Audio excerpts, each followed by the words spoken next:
Welcome back to our channel. In our previous video, we delved into the captivating story of Ishmael and explored the journey of his descendants throughout his life, which the link is also available below the description of this video. If you haven't watched it yet, be sure to check it out and that you will have a clear picture about the story of Ishmael. But today, we have an equally fascinating tale to share. In this video, we will dive into the complete story of Isaac and uncover the whereabouts of his descendants. So, get ready to embark on an extraordinary journey through the life of Isaac. If you are already a subscriber, we genuinely appreciate your support. Leaving a like encourages us to continue producing weekly videos based on scripture for you. However, if you haven't subscribed yet, I invite you to watch our video until the end. If it resonates with you, consider subscribing to our channel so you won't miss out on upcoming content. Join us for another exciting video on our channel. Isaac's story begins with his parents, Abraham and Sarah, who were advanced in age and childless. But then, God intervened and made a promise that would change their lives forever. Genesis 12 verses 1-4 recorded God's first words to him about a homeland for his offspring. Even though the gift of a son is not directly mentioned in this first communication, God hinted at his plan for Abram.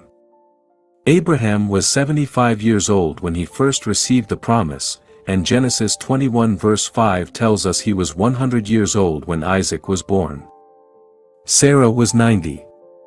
So Abraham and Sarah waited 25 years for the fulfillment of God's promise. During the 25-year period from when Abram received the promise of a son to the birth of Isaac, Abram and Sarah entertained various notions on how they could bring about the fulfillment of the promise. Initially, they considered Abraham's steward, Eliezer, as a potential heir to Abraham's household, Genesis 15 verses 2-3. Additionally, they contemplated the possibility of Abraham having a son through Sarah's slave, Hagar, Genesis 16 verses 1-2. However, God dismissed these options and directed Abraham and Sarah towards a direct, extraordinary realization of the promise. Sarai's inability to conceive brought both personal distress and cultural shame. Abram, concerned about the lack of an heir, received a divine vision from God. In this vision, God assured Abram of a son and promised him countless descendants, as numerous as the stars in the sky, Genesis 15.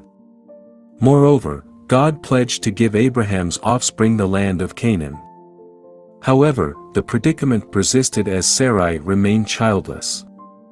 A decade after God's initial promise to Abram, following societal conventions, Sarai proposed that Abram father a child with her servant, Hagar. This child would be recognized as Sarai's own. Abram agreed, leading to Hagar conceiving a son named Ishmael. Nevertheless, tensions arose as Hagar began to view Sarai with contempt, and Sarai responded by treating Hagar harshly. The situation escalated to the point where Hagar decided to flee.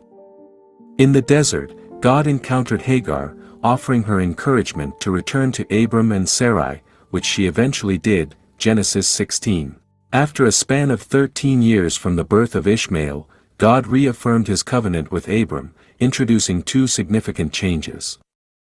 Firstly, God commanded Abram to undergo circumcision as a sign of the covenant. Secondly, God altered Abram's name to Abraham, signifying father of a multitude, while Sarai's name became Sarah, representing mother of nations.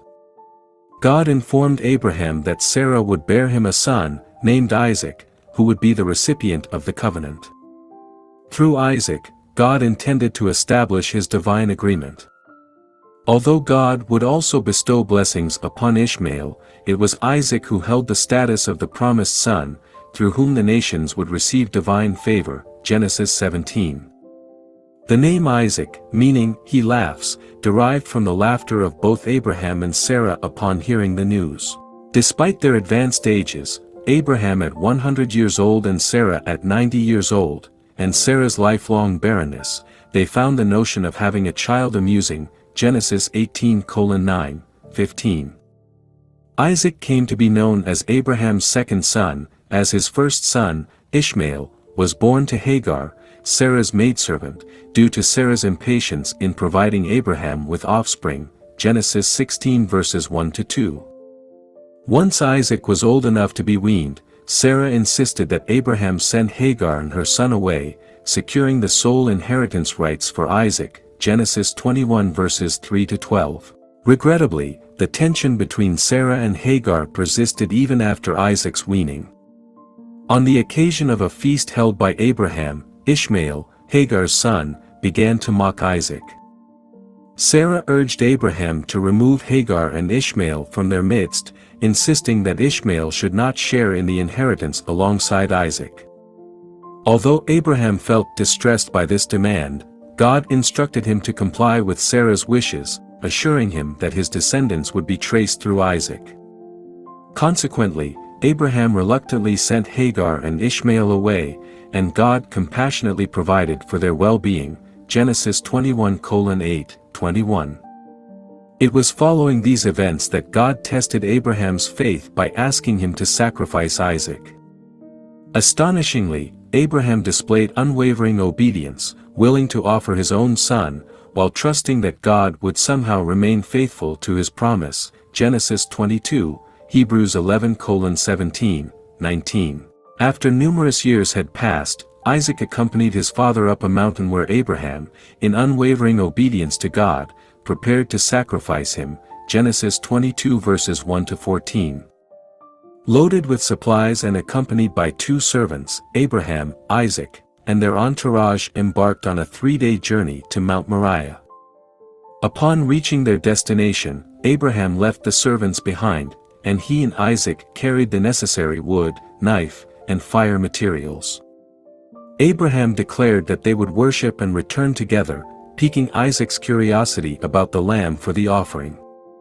In response, Abraham assured Isaac that God himself would provide the lamb. Subsequently, Abraham constructed an altar and bound Isaac, ready to place him upon it. Remarkably, the Bible provides no indication of Isaac resisting. As Abraham prepared to sacrifice his son, an angel intervened, halting his actions. In that pivotal moment, Abraham noticed a ram caught in a thicket nearby, which he offered in place of Isaac. This account holds a compelling analogy, reflecting God's sacrifice of his only son, Jesus, Genesis 22. Sarah passed away when Isaac was in his late 30s. Following her demise, Abraham entrusted one of his servants with the task of finding a suitable wife for Isaac from their own clan. Abraham held a firm conviction that his son should not marry a Canaanite, Genesis 24 verses 1-51. The servant earnestly prayed for success in his endeavor, and God guided him on this quest. At the age of 40, Isaac entered into marriage with his cousin Rebekah, Genesis 25 verse 20. The Bible conveys that Isaac loved Rebekah deeply, and her presence brought him solace following the loss of his mother, Genesis 24 verse 67. When Isaac reached the age of 60, he became the father of twin boys, Jacob and Esau. Isaac displayed a preference for his elder son, Esau, while Rebekah favored Jacob. This created intense rivalry within the family and resulted in Jacob, the younger son, receiving both the inheritance and his father's blessing that rightfully belonged to Esau. This outcome stemmed from a deception orchestrated by Rebekah and Jacob, where Isaac and Esau were misled. Although Isaac eventually discovered the deceit, he was unable to retract his blessing from Jacob, Genesis 27. Rebekah became aware of Esau's intention to harm Jacob once Isaac passed away, prompting her to persuade Isaac to send Jacob to her brother Laban in search of a wife from their relatives. Before Jacob's departure, Isaac once again bestowed his blessing upon him, beseeching God to bestow upon Jacob the same blessings given to Abraham, Genesis 28 verses 1-4. Isaac was approximately 75 years old when his father Abraham passed away, leaving him as the sole inheritor of his possessions, Genesis 25 verse 5. Despite Ishmael being sent away after Isaac's weaning, both Isaac and Ishmael came together to bury their father, Genesis 25 verse 9. The Bible does not explicitly discuss their relationship, and throughout history, the descendants of Ishmael and Isaac have been known as adversaries, with animosity persisting to the present day. Nevertheless, it is intriguing to observe that these two men seemingly united in mourning their father. During a time of famine, God manifested himself to Isaac, instructing him not to journey to Egypt but to stay in the land. God assured Isaac of his presence, promising to bless him and grant his descendants the land. God reiterated the covenant established with Abraham, assuring Isaac that his offspring would multiply like the stars in the sky and be a source of blessing for all nations on earth, Genesis 26:1-6. Isaac chose to remain in the land of Canaan. However, echoing a similar action taken by his father many years prior to Isaac's birth, he resorted to presenting Rebekah as his sister instead of his wife out of fear, Genesis 26:7-11. Yet, just as God had safeguarded Sarah, he also extended his protection to Rebekah. God bestowed upon Isaac abundant harvests and wealth, to such an extent that the Philistines grew envious and obstructed the wells that Abraham had dug. In response, the Philistine king requested Isaac to relocate, and Isaac complied by moving from one place to another, diligently excavating new wells whenever conflicts arose with his adversaries over water rights. Eventually, the Philistine king recognized the evident blessings bestowed upon Isaac by God and initiated a peace treaty between them, Genesis 26:26-31. Isaac passed away at the remarkable age of 180, and both his sons participated in his burial. God reaffirmed his covenant with Jacob, Isaac's son, whom he bestowed with the name Israel. While much of Isaac's narrative may not yield readily applicable lessons for our lives, we can discern in him a heart surrendered to God's will. Notably, he displayed obedience to both Abraham and Sarah, demonstrating trust in their guidance. Isaac faithfully followed God's command to remain in the land despite the presence of famine and hostile attacks from his adversaries. When Isaac realized that he had been deceived by his son Jacob, he accepted and submitted to what he recognized as God's will, even though it contradicted prevailing customs of that time. In a similar manner, we must remember that God's ways are distinct from our own, and his thoughts transcend ours, Isaiah 55 verse 8. Isaac's story also serves as a testament to God's unwavering faithfulness to his promises. Having entered into a covenant with Abraham, he faithfully upheld it with Isaac and would continue to do so with Jacob, Isaac's son. While Isaac's life may not be marked by notable accomplishments, he held a significant role as the chosen vessel of God to carry forward the covenant line, a lineage that would ultimately give birth to the Messiah, Jesus. Throughout many generations, the Jewish people identified their God as the God of Abraham, Isaac, and Jacob, emphasizing the enduring connection. In fact, numerous scripture passages portray God referring to himself in this manner, exemplified in Exodus 3 verse 6. Isaac is esteemed among the patriarchs and holds a place in God's kingdom, as mentioned in Luke 13 verse 28. This honor is the most esteemed accomplishment we can aspire to achieve. Thank you for watching. We hope you have gained insights into the Bible through this discussion.